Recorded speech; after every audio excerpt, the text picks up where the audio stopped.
Good afternoon, everyone, and welcome to our webinar, Channel Challenges Amid the Cloud Evolution, Moving from Point Product to Solution Sale, outlining the recent results of the Data Center Benchmark. I'm Allison Crawford, and I will be your host for today's session. Data center hardware vendors will face a growing set of channel challenges, as they expand portfolios and capabilities to more effectively accommodate customers' cloud requirements. Not only must partners rapidly come up to speed on the products themselves, but they must also adapt their marketing and sales capabilities to include cloud. With some partners accustomed to selling hardware and point solutions, hardware vendors must closely examine their overall partner engagement, including training, to help partners make that transition. Over the course of this presentation, Content Manager Christian Perry and Analyst Krista Macomber will delve into the trends driving the results, feature the most recent Data Center Benchmark to which you subscribe, followed by Q&A of these trends and how they will affect you. Before Christian gets started, I'd like to cover some housekeeping items with you. First, we're recording today's session and posting it on our YouTube site, TBRI channel. We encourage you to watch this channel to visit this presentation or any of the others that we've posted. Second, we'd like to hear your opinions and thoughts on materials we're presenting. Please send any questions or comments to the Q&A or chat function. Christian and Krista will address them at the end of the presentation. Or if you'd like to set up a client inquiry for more detailed discussion, please reach out to any one of us at the end of the webinar to set up that conversation.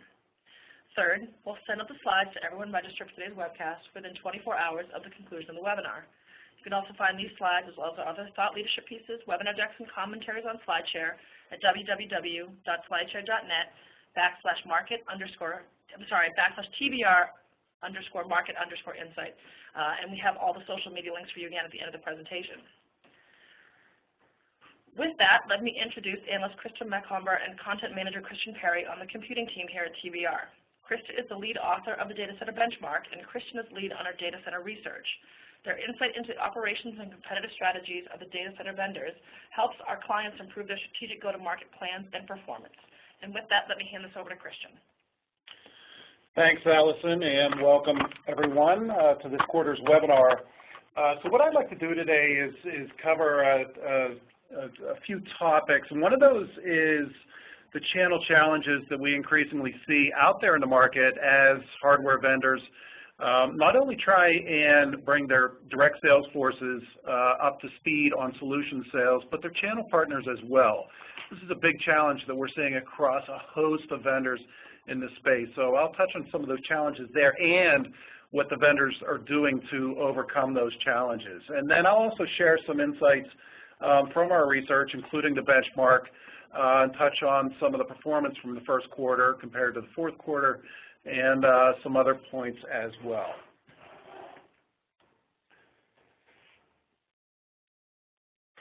So when we take a step back and look at what customers are doing and how they're approaching purchases today, we're seeing customers, and we talk to a lot of customers. We just came out of the field on our converged infrastructure research, and we had about 1,400 completed surveys there.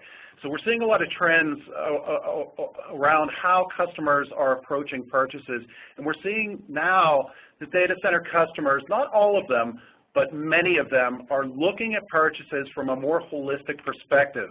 And this we see being driven by things like cloud and the simple fact that they have a lot of options today, and they're more aware of how various technologies not only impact their IT environments, but also their businesses as well.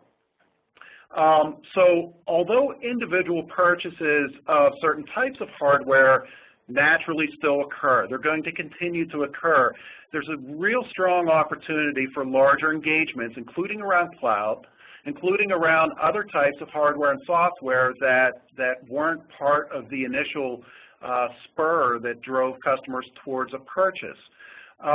So why else is this happening, where customers are looking at their entire environment when they just go towards a certain purchase? LOB being more involved in the purchase decision definitely is having an impact. IT buyers, when they approach a purchase decision, they tend to have very discrete requirements in mind. LOB, they're concerned about the business, as they should be. So they're looking at things from, hey, how is this purchase going to impact the business, and do we need other things as well that are going to help facilitate whatever it is we're buying to arrive at better business outcomes. So now we see, customers not only looking at what else they can purchase along with, or if they need to purchase things along with a point purchase, but we're also seeing customers looking at potential alternatives as well to traditional infrastructures. And I'll talk about some of those things around converged systems and hyperscale servers. And in particular, in those sets of research that we have, we did find a lot of opportunity around pull-through. So, for example, with converged systems, customers are not only willing to buy additional hardware, software, and services, they are buying these things. So, channel, as a result, needs to be up to speed on not only the portfolio, but how to sell other pieces of the portfolio as customers approach them, because customers are willing to spend. They don't want to continue this perpetual trend of point product sales or purchases. They don't have this is impacted by budget as well. They don't have the resources to continually evaluate their environments and then determine which purchases are necessary. They look at things again from a more holistic perspective because it's simply more efficient. So now we see OEMs starting to change the way that they message their portfolios. So, for example, HP, as it did with its storage business last year and transitioning into converged storage, and Dell no longer having the going to market first with that tip of the spear with siloed storage brands such as Compellent and EqualLogic. Now it's just Dell storage. And now we're starting to see products coming out around that. That makes it easier on partners, makes it easier on Dell as well with its direct sales force. But there's a whole host of other channel adjustments that are being made as well, and I'll talk about some of those things. So, partners face a challenge. It's up to the OEMs to bring those partners up to speed. And those partners who can't get up to speed, and this includes around things like cloud, those partners will fall by the wayside because there are other partners who can step in and sell solutions, and OEMs will go to those first. That's what we're increasingly finding. I think there's a little bit of a grace period happening right now where OEMs are willing to give partners time to get up to speed. But apologies for the lawnmower right outside our window if you hear that. But after that grace period, whether it's a year or 2 years, what have you, I don't think it'll be beyond that. OEMs are going to go on to the next partner that can actually do that kind of selling. So in today's data center hardware market, increasingly we're finding that OEMs cannot survive as a solutions player without an effective partner program. So if I take a look at two good examples of OEMs that are overhauling their partner programs and helping partners along this transition, to help navigate the disruptors like cloud, like the LOB buyer and so forth. Those are HP and Dell. Others are affecting changes as well, but I want to talk about these two in particular because we've seen a lot of changes in those programs. So HP, for its part, for example, with Partner One, is providing the exact same training for its partners that it does for its direct sales team. And in fact, we've heard that partners and direct sales teams are attending the very same sessions. So it's an efficient process for HP, not only time-wise, but also messaging-wise. Both sets of the sales equation are on the same page down the road, or at least that's the idea. So we also saw HP launch its Partner Connection online portal. which delivers things like instant online quotes and fast credit turnaround on deals. It's about making the process easier for partners. And partners have delivered a lot of feedback over the years about making the purchase process easier for customers, because that's what customers want, and that's been a sticking point in the channel for years. Now we're starting to see things that are helping to affect that change. We also see HP working to make that Partner One program share just one platform across all various partners, so across VARs, SIs, distributors, and even OEM partners. The HP certification program also more efficient now. So there's a tool that they released that helps to automatically identify engineers that have the right training. So it's a more streamlined process. It's a more sensible process for channel partners. And HP really seems to recognize that partners have their own journey. They have their own journey into the cloud, and it's working to help them along that path. And HP actually released 3 new cloud specializations for Cloud Builder, Cloud Reseller, and I believe Cloud Provider. So it's working to expand the programs, but at the same time streamline them so partners have the options they need to navigate some of the changes in the market. Dell, for its part, Dell said earlier this year at one of the analyst conferences that we attended that competencies, training, and enablement are all keys, critical keys to helping partners get up to speed with solution selling. So what's it doing? So one thing that it is doing, it's providing what it calls a predictable engagement model with more of a channel-led approach to targeted accounts. Dell also changed its compensation structure so that solutions, in particular, are designed to drive revenue and growth. We're hearing a lot coming out of Dell now about how crucial it is to sell solutions. Of course, that's a big challenge. There's a lot of partners that are used to selling point products. That's what they're good at. That's what they've done for years. But now they're being charged to sell solutions. But Dell actually, with its direct sales force, that staff gets a 20% premium for teaming with partners to sell indirect around solutions. So that includes things like Vertex, storage, networking, Dell software, workstations, SecureWorks, thin clients, and so forth. So the whole solutions view. In Dell, channel is also aligned now with Dell's 4 business units. And so now we see channel representing about 1/3 of Dell's global commercial business. So things are growing fast there. Those changes are helping to impact that growth.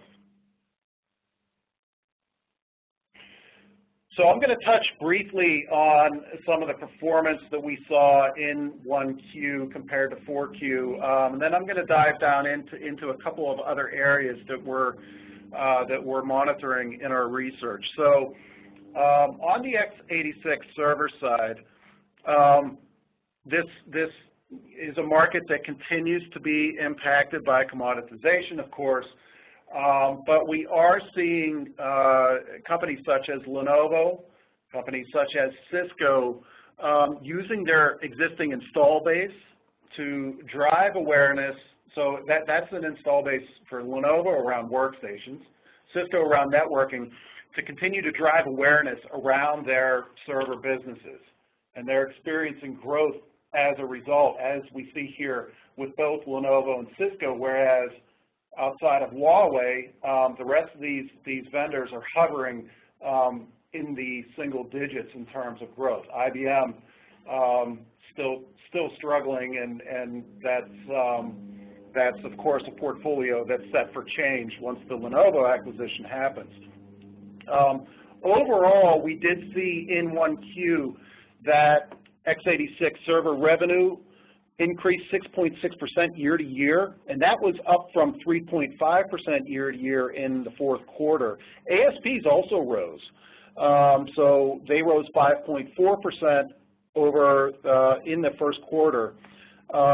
So we are seeing some bright spots, at least on a year-to-year basis, but it's a very competitive market. There's not a whole ton of differentiation. Once the differentiation does come in, we see it on the software side. These are primarily Intel platforms. So as Intel goes, so goes this market. Huawei, of course, once again, that bubble every quarter continues to grow in terms of the volume of revenue. And in the first quarter, it had 111% year-to-year growth in the U.S. in x86 servers. So on the proprietary side, nothing groundbreaking in the first quarter in terms of movement, except Oracle. So Oracle is finally seeing revenue growth from its engineered systems, and that's benefiting really its proprietary servers as well. So those Spark sales tied to the engineered systems are helping Oracle to show at least a little growth in revenue, unlike all of the other vendors that we track here on the proprietary side. However, we do expect IBM to have a wealth of new opportunities moving forward after the Lenovo acquisition. Assuming that happens, we do believe that will happen. Because IBM, and I'll talk about this a little bit more later, IBM will have opportunities that it didn't have previously because there was overlap between the power side and the System X side. So on the storage side, in the fourth quarter, we saw overall storage revenue declines of 0.5% year to year. That was in the fourth quarter. Here in the first quarter, those declines worsened to 5.9% overall. Again, the impact of commoditization, the impact of cloud especially, continues to hammer away at the storage hardware market. That's okay because a lot of the vendors in this space are transitioning at least parts of their portfolio or parts of their focus over to storage virtualization and software-defined storage, which is where the market is headed, at least to some extent. I'll talk about that a little bit too. There's still work to be done there for that market to move. In the meantime, this is where we see this market. There's a boatload of competition, and it makes it tough on the vendors in the space to differentiate. So something else that is starting to more severely impact the storage market is better storage management. So customers, frankly, have more options now to better utilize their existing capacity and tier their storage more appropriately. So this does create opportunities around flash, which we do see benefiting vendors such as EMC, IBM, and Dell, and others who continue to invest in the space. But for the traditional disk-based storage, the focus on, and I think the progression of storage management could have a negative impact now and moving forward as customers discover better ways to use what they have. And what they buy in the future may not be as much because they'll be able to more efficiently manage that storage in those arrays in their environments. So networking, interesting, was sort of the opposite of storage in the first quarter. So the revenue losses around data center networking stemmed a bit in 1Q. From a negative 4.5% in 4Q to 0.5% in the first quarter. So, of course, commoditization also having an impact here. And actually, Cisco had the largest year-to-year revenue declines in the first quarter out of all the networking vendors we track. So we're seeing Cisco run into some problems in emerging regions where customers are scaling back budgets on switching equipment. And on the other side, this is actually helping Huawei as it comes in at a lower price point.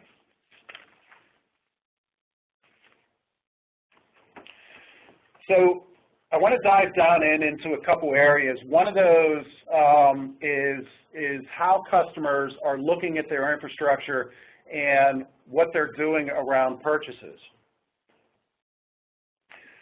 So one thing that we see, and we see this not only in our converged systems research, but in our hyperscale research as well, customers, and I know all of you see this constantly, we've been seeing this for years. Customers are grappling with a tremendous amount of complexity in their environments.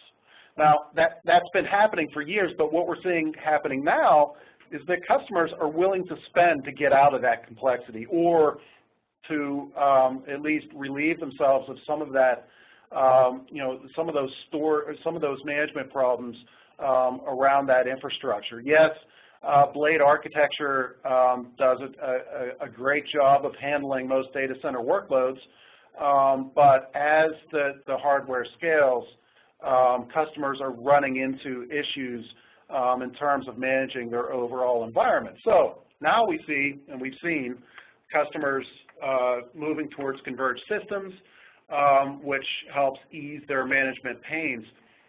Interestingly, they're also moving towards hyperscale servers in the enterprise space. Now, we do see hyperscale servers as the sweet spot for hyperscale servers is cloud. That's still where the bulk of the market is. That's going to change over time because the enterprise opportunity is just going to continue to grow. We already see enterprise customers adopting hyperscale, and these aren't just cloud service providers adopting hyperscale for email hosting or web hosting or cloud storage. They're adopting it for data center workloads like big data analytics. The bottom line is that customers are looking for change, and they're allocating budgets for change as well. OEMs in the space, we do see, of course, investing heavily or partnering very strategically to capture some of these opportunities. HP's joint venture with Foxconn, perfect example of that. We saw HP with a very strong enterprise-type play with Moonshot in hyperscale. Now, through Foxconn, now it can target the cloud side as well. And like Dell with its DCS unit, it can pull best practices and best technologies out of its joint venture with Foxconn and merge those into the existing portfolio pieces geared towards enterprise like Moonshot and ProLiant C. I'm sorry, ProLiant SL. So Dell's OEM partnership with Nutanix. Also, we thought that was a great move. It made sense. Yes, Dell could have invested on the R&D side to bring those capabilities up in-house. It would have taken way too long. Nutanix gives them the opportunity to play right into this space quickly, and I think that was a very shrewd move by Dell. That's going to benefit both Dell and Nutanix. So I touched a little bit earlier on proprietary servers and the general struggles of that market. There are a couple bright spots. One of those I touched on was Oracle. So yes, Oracle's in the right spot at the right time.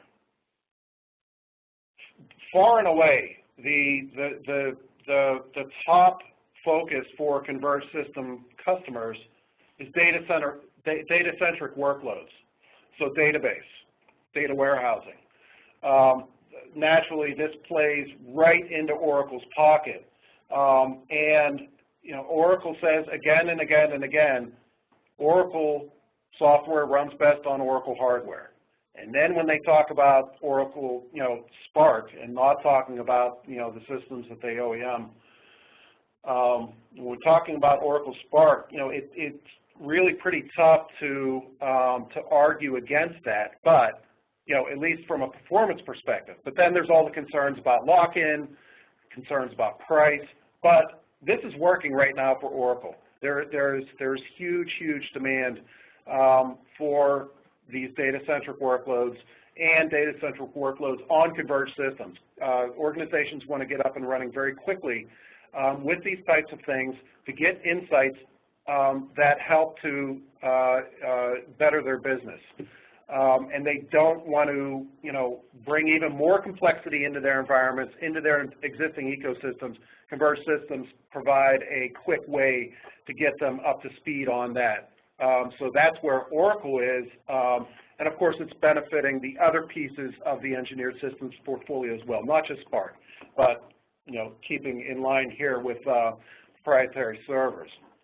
So IBM, once that Lenovo deal is finalized, which we expect will be later this year, potentially as early as early fall, once that deal is finalized, IBM is going to have free rein to market and sell its power portfolio in every area that it can and will, and it didn't to some extent in the past because of System X.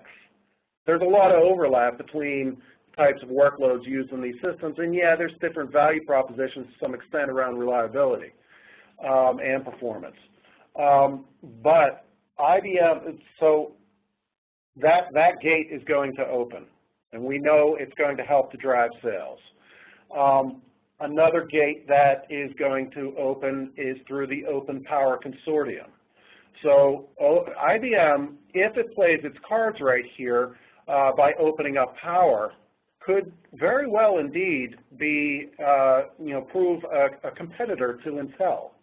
And as it proves a competitor to Intel, this is going to impact other OEMs as well. But it could even benefit other OEMs if Intel is forced to drop its prices to better compete with IBM.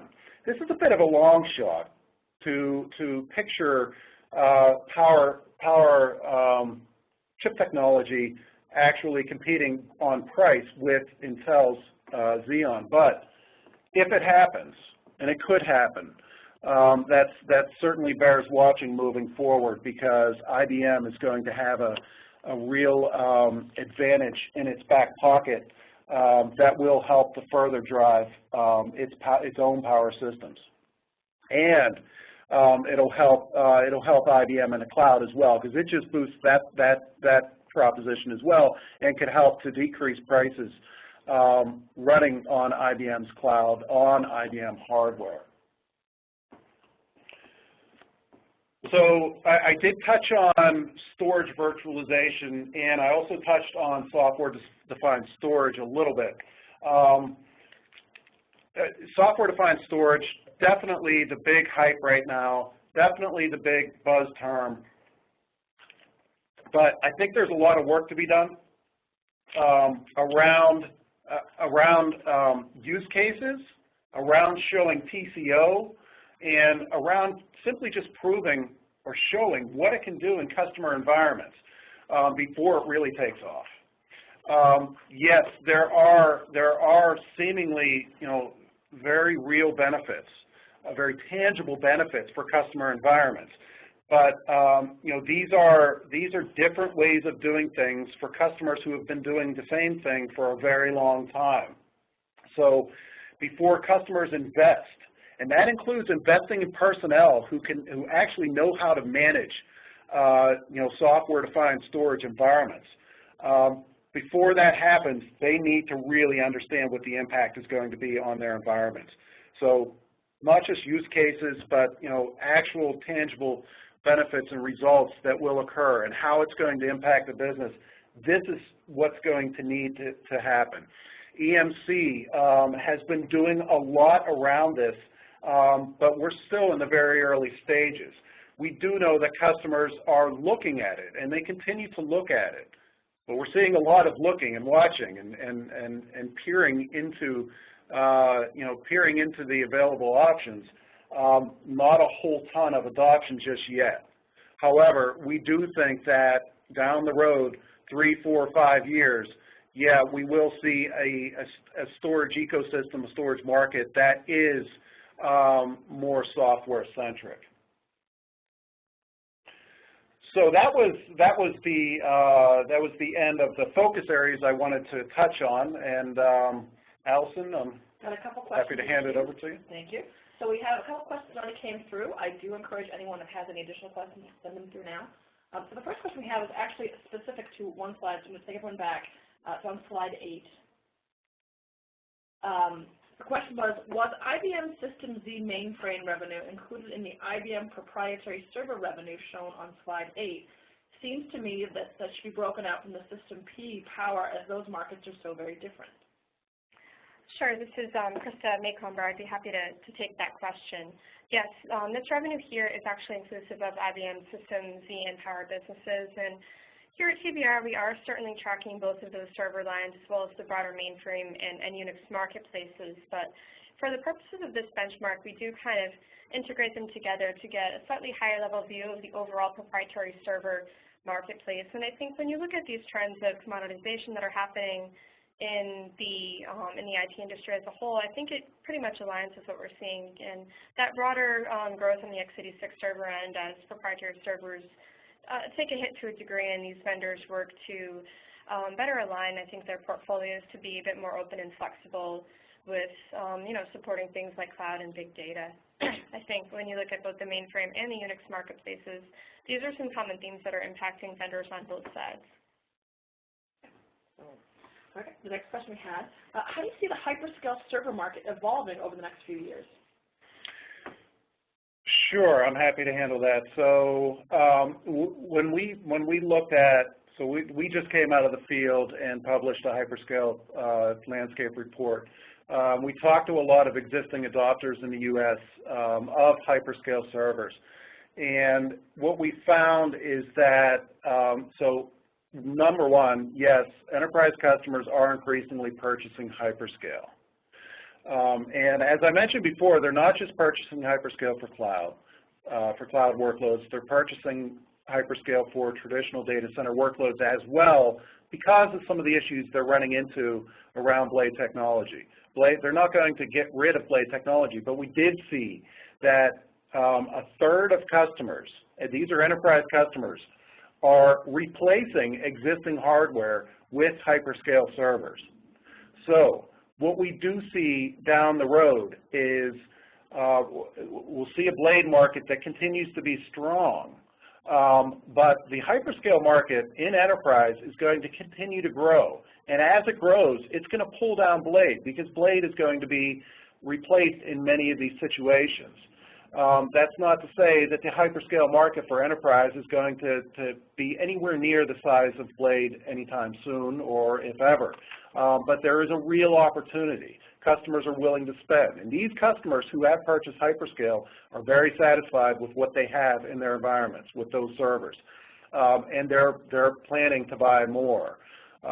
So I think that, yes, this is still primarily a cloud play. But that only helps the enterprise side as well, because it builds awareness.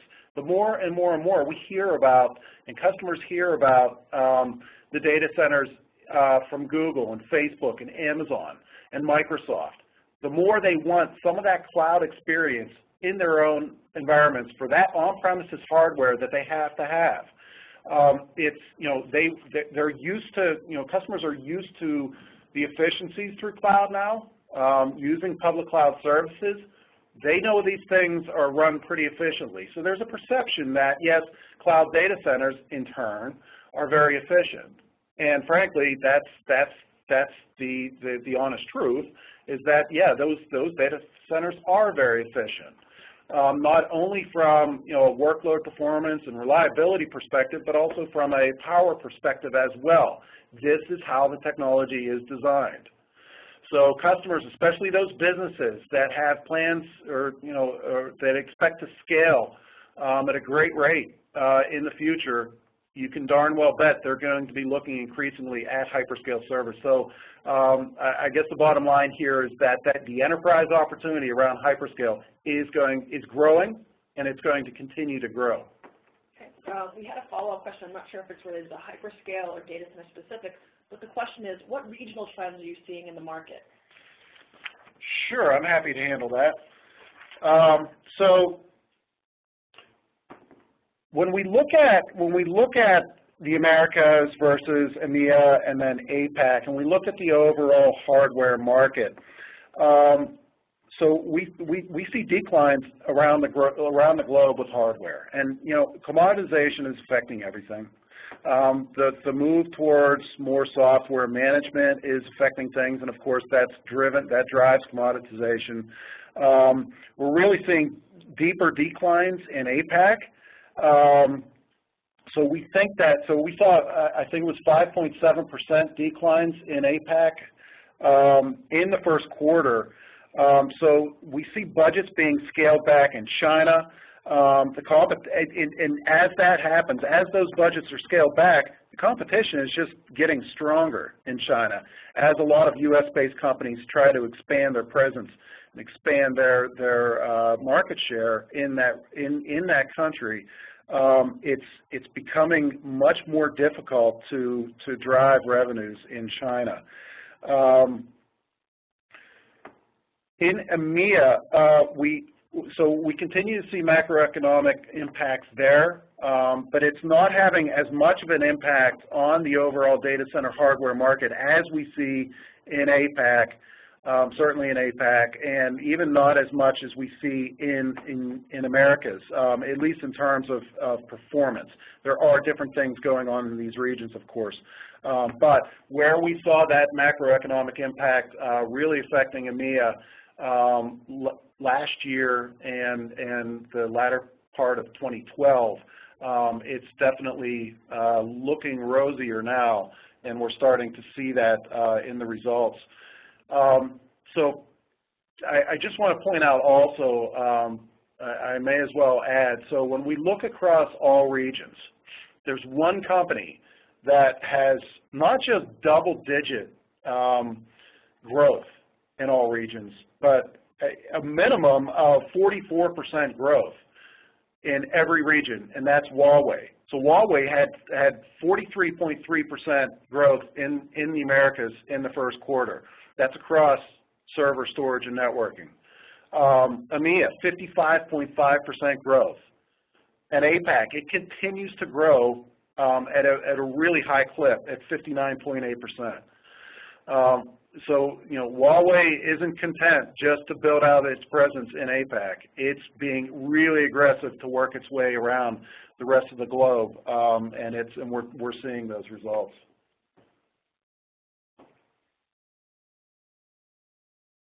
Okay, we have 2 more questions that are in queue right now. So if anyone has any additional questions, please send them through now. The next question we have, Christian and Krista, is what are you seeing in the market regarding channel partners building and selling their own professional services associated with solutions and competing with the OEMs selling their professional services? Yeah, I think that we do see this happening, but with the OEMs investing so heavily to improve their partner programs, these OEMs, and this includes Dell, HP, IBM, they get hammered by partners time and time again to help them with their sales and with the services around those sales. So that's not to say that the services provided by the OEMs are poor. They're not. The partners see opportunities to improve, but the OEMs are responding. And they're looking at a lot of different ways to try and help improve their services. Yeah, there are still services provided by partners, but I think that but that's a big investment, and there's a whole perception around brand as well. I think that customers, especially in emerging regions, are going to be, well, depending on the region. But in multiple emerging regions, they're going to be swayed by a big brand name for professional services rather than perhaps a regional partner, unless that regional partner is well known and has a great reputation. But if it's a newer partner, you can darn well bet that if this is a branded service from a large OEM, that's where those customers are going to go. The last question we have right now, so if there's additional questions, please send them through. Where do you see Lenovo taking the System X portfolio? So I said before, I think as Intel goes, so goes Lenovo for the short term. There's going to be a period, I would imagine, where Lenovo is, needs to feel out the market for System X, beyond where IBM had it, and then determine how it's going to grow that portfolio in terms of market share. We do expect Lenovo to be more aggressive on price than IBM. It's certainly willing to accept tighter margins than IBM, perhaps margins even rivaling or approaching ODMs. It's said that in the past. I've said that on these calls before. But in terms of the actual portfolio and innovation, we did see with the ThinkPad, we did see Lenovo willing and able to innovate that platform after it acquired it from IBM. So if we were to look at parallels, we would expect that Lenovo is going to do the same thing with System X. The only problem is it's really, really hard to differentiate servers today. And that differentiation is around software. If that's where Lenovo expects to differentiate, it better do some work in terms of acquisitions or more investment in R&D, because it doesn't have a real strength there now. So I think that the portfolio is going to do well under Lenovo. Lenovo is aggressive. It wants to be a global solutions player, and it's going to do everything it can to position System X. And the other piece is that x86 portfolio as strong, reliable pieces, not just for large enterprise, but for mid-market as well. Great. So we don't have any additional questions in queue. So with that, I'm going to start to wrap up. There are a few things that I wanted to share with everybody out there listening today. You will be getting the slides by tomorrow, and at the back of the deck, you will see our coverage list from the computing practice. So if you have any questions about any of these vendors, please feel free to reach out to Krista or Christian to get answers on those. They are here to help you. It's part of the value that we bring to the table. As I mentioned, I was going to share with you all of the social media links. You can follow Christian and Krista and TBR actually at the Twitter handles listed here, as well as join us the conversations on SlideShare, YouTube, and LinkedIn. As Christian was mentioning, we have some additional research that is published, and we'll be doing webinars on those in the September timeframe. But if you're interested in getting access to learn more about the converged infrastructure reports, as well as the hyperscale reports, those are available now. And please keep an eye out for those webinar invites coming in the next probably 4 weeks. We'll be sending those out. On your way out of the webinar, this is our favorite part of the exercise, there's a short survey. There's 3 quick questions. How valuable was the presentation? How good was the presenter? And are there other open-ended feedback or comments that we can use to improve our presentations quarter to quarter? The reason we do this is to make sure that you guys are getting our perspective into the market to help you run your businesses better. So if there's things that you want us to incorporate in terms of topics, themes, what have you, we are taking that feedback very seriously, and we are altering our presentations each quarter to make sure that you're getting what you need from us. So please do answer those questions on the way out. And if we don't hear from you from this webinar, we look forward to having you join us on webinars in the near future. So thanks, everyone, for your time today, and we'll be in touch.